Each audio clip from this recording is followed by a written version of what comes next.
Hello, Gemini. Hello, Gemini, and welcome to February. This is Gwendolyn. Welcome back to the channel, or if it's your first time here, welcome.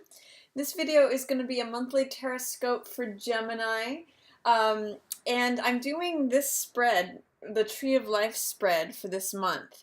So I'm going to go through all the different positions and talk about what each of those mean, as well as the cards in each position.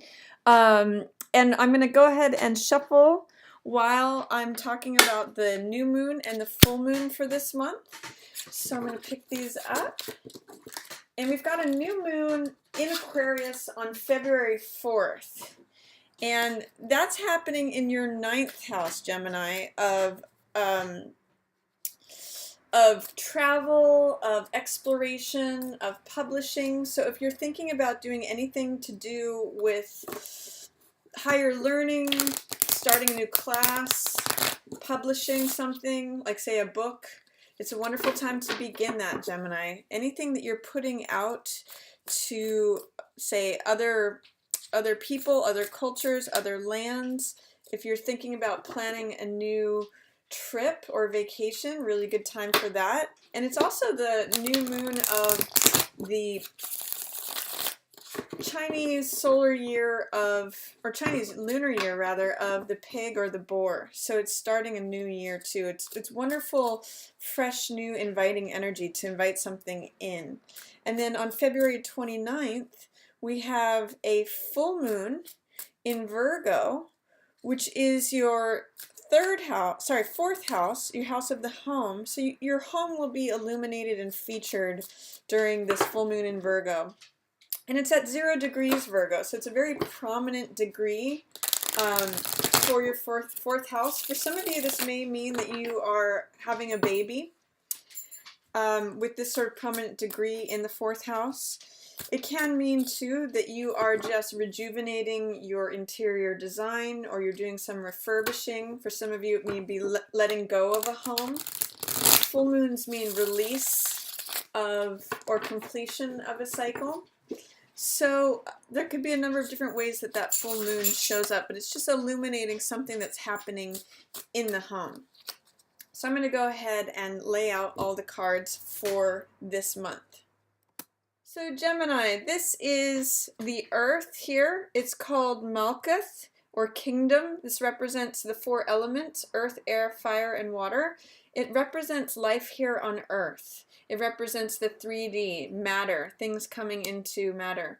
So this is Queen of Wands in reverse. It may mean that some of you are having difficulties with a fire sign. Could be Aries, Leo, or Sagittarius. Or conversely, it could be that you're just having some sort of challenge to your current personal power, your confidence, your boldness. It may mean that you're just not feeling as 100% action-oriented as you might ordinarily be. This here is the moon position. It's called Yasod, foundation, and it rules our emotions. So again, with the sun in position, in the reverse position, with Queen of Wands in the reverse position, you can see that there's something that's just challenging your confidence, challenging your vitality, your sunniness. See the sunflowers in both of these? That's your natural state. And when these are in reverse, there's just something that is in resistance, in delay. There's some fear, doubt, or resistance that are preventing those from being in the upright position. So the sun is one of the most positive cards in the whole deck. And even though it's in reverse here, it just means that something is at 70% instead of 100% in terms of your confidence, your radiance, and your vitality. And with this sun card being in reverse, I'm actually reading this as you. So whatever it is that's challenging your confidence, your vitality, your ability to act on something, you might just look into what is that? What is making you feel like things are in delay or in somewhat of an overcast mode? The next node that we have is called Splendor. It's Hod, and it's ruled by Mercury. In this position, we have 7 of Cups in reverse. And this is, Mercury rules our communications. So you're coming out of confusion in regards to your communications in some way. This means making a decision. In the upright position, it means confusion, being cloudy or hazy about something. By communicating is how you will come out of this haziness or this indecision, this confusion. I'm getting the sense that you're ready to talk about the newfound clarity that you're getting on things. So Mercury represents a lot of talking, a lot of communication, and you're getting very clear on your words, especially Gemini. Next thing up, we have Ace of Swords. Yep, this is clarity as well. This reinforces this card. So this is in your victory position, and this is a card of victory. This is things that you value. This is Ace of Swords, which represents the truth, beginning a new way of thinking, especially as it relates to things that you value. So what I'm seeing here, Gemini, is that as you speak your truth, as you get really clear on your speech, you're able to affect and turn around your emotional feelings of any cloudiness, especially as it relates to your relationships, especially as it relates to your vitality, your well-being, your confidence. And that may turn around, as you turn this around by clear speech and clear thought, you may also be able to turn around where you're coming from, your action, your vitality, your confidence, your courageousness, all of that. So those are helpful things in your immediate situation. The next card is the Sun position, which has to do with consciousness. It's represented by beauty, and it's called Tippereth. Look at what a perfect card for that, strength. This is the major arcana. So this means that you're in a position, your consciousness is in a place of strength, patience, fortitude, hanging in there. It's really interesting because these are all fire-based cards. You may be dealing with a Leo here, Gemini, or you're taking on some of the characteristics of Leo for this month. If you look at this, this is all fire-based. This is all sun ruled energies. So this is where your consciousness is, in strength, fortitude, gentleness. It's taming the beast. So it's having a strong heart.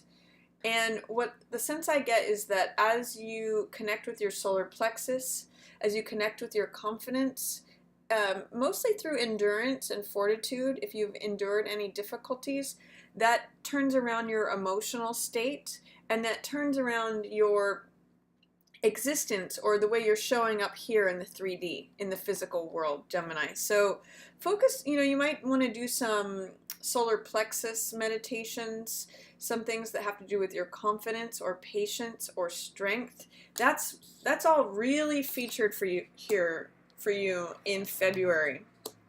It's all your major access. And speaking truthfully and clearly is what's going to really help you with this, Gemini. The next one that we have up is Severity, or Gebura. This is about our will, our desire, and it's governed by Mars. This is 5 of Coins. So this means some sort of loss. Maybe you've felt a financial loss recently. This is why you're feeling maybe emotionally wanting to be vibrant, but feeling a little bit drained or a little bit overcast. 5 of Coins is a choice of focus card. So this means that if you're focusing on the material world and you're feeling wounded or at a loss, that there's always the choice to focus on the spiritual realms. That's where it's glowing. That's where it's warm. That's where abundance is always reigning. So it's really a choice of, are you focusing on losses, or are you focusing on things that you have to be grateful for? That's where your desires and wills are showing up in terms of where is your focus happening? Where are you putting your action towards losses or towards potential gains here, Gemini? And then your next position is the Mercy Chesed position, which is governed by Jupiter. This is blessings, and look at what you have here. You have emotional fulfillment. This is 10 of Cups. This is the most amount of cups on a card. So you can see here that it's potential that you may be going through something with a partner. If you're feeling any sort of loss, especially financial loss as it relates to a partner, you've got everything to gain emotionally here. If you look at the end of the rainbow, that's usually where the treasure lies. So it may be that physically there is a lack of vitality, confidence, courageousness, abundance. You might be feeling financially drained, but it looks like emotionally there's a lot of happiness there. It reminds me of that in some poor countries, people can be very happy. They've done studies on this. I think that Nigeria, for example, was studied to be one of the countries with the happiest people, even though they maybe have more lack of financial resources. There's a lot of emotional fulfillment here. So I'm seeing that your relationship could be a source of emotional fulfillment this month, even if there's a financial strain going on. You are counting on one another. The closeness of the two people here is really apparent, Gemini. And it might be that even if you're not in a relationship, that you could experience a lot of emotional fulfillment this month, even if you're struggling financially. And the way you get through that is through this strength, this patience, this fortitude, this gentleness.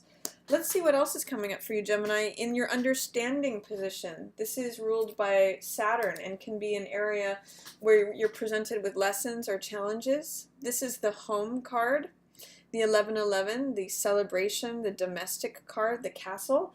Some of you, I get a sense that there may be challenges with the home, getting kicked out of a home, or something's falling apart at home. Something is unstable at home. So there are challenges there, but it's providing you strength and a learning opportunity. And I get the sense that that is where you're gaining some of this strength from. This is also the twin flame 1111 card, so there may be ways in which that feels like it's in delay. If there's a partner that you are looking to, create a home with, you may need to employ some strength and patience right now because there's something unstable about the home life or the marriage there. Let's see what else is going on. In your second position, wisdom, chokma, you have success. You know the answers is what it's telling me right now. This is another card.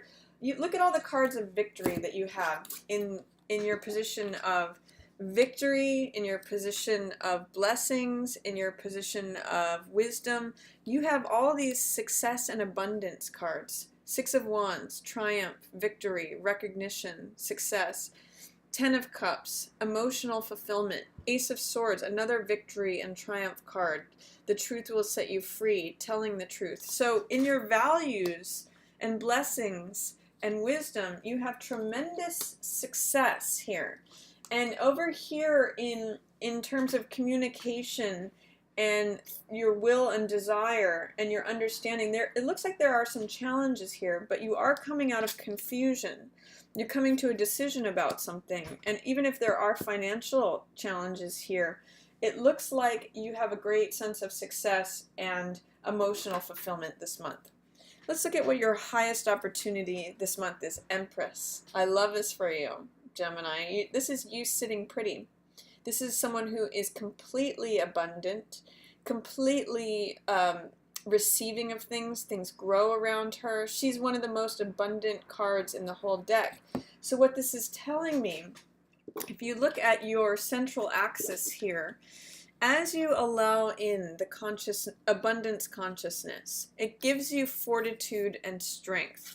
It enables you to turn around any emotional challenges to your confidence, to your vitality, and it allows you to remember how strong you are and to act accordingly. So look at all these strong women here. Now, whether you're male or female, this is all tremendously abundant energy. So I'm seeing that this could be a very abundant month for you, Gemini, but you have to allow in all these blessings of speaking the truth, emotional fulfillment, triumph, and success. You have to recognize yourself in this position as Empress, seeing yourself as receiving all things that want to come to you. Basically putting yourself in a receiving, receptive position and having patience and fortitude even in difficult times, and leaning, if you're in relationship, leaning on that relationship for this emotional fulfillment. You're in a place to receive all good things at the end of the rainbow. So I really like February here for you, Gemini. I'm just seeing that if you can bring Empress energy down into your day-to-day, it can really help fortify and strengthen you in terms of patience, resilience, fortitude, courage, and help you feel like this vibrant, outgoing, lively, optimistic, motivated, confident person. So I'm liking that for you, Gemini. Just call upon your own inner strength is what I'm seeing for this month. So that's my reading for you for February. If you have any questions or comments, feel free to put those down below. And if you'd like to book a personal reading with me, I'll have a link up here. You can go to my website to book that. If you enjoyed this reading, feel free to give it a thumbs up or share it with another Gemini. And as always, I want to thank everyone so much for watching. Yours in the Stars.